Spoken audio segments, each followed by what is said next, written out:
Don't tell us what we're going to feel. After several days of quite shocking diplomacy between the United States and just about everyone else, there is a lot of discussion as to where we are. Well, I think there are three big takeaways here.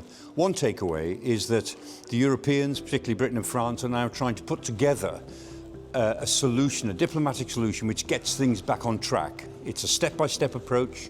It may not work, but it's better than sitting back and just waiting for the dust to settle and for the United States to really create the agenda. This is not a moment for more talk.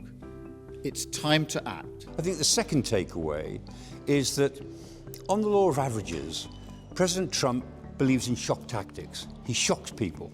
And I think some of the things he's shocking people about are not that terrible. American presidents have said for years that the Europeans have got to take more responsibility for their own defence.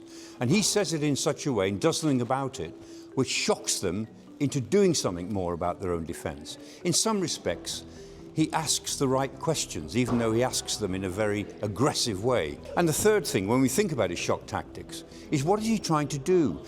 In one sense, he's trying to get issues off his desk.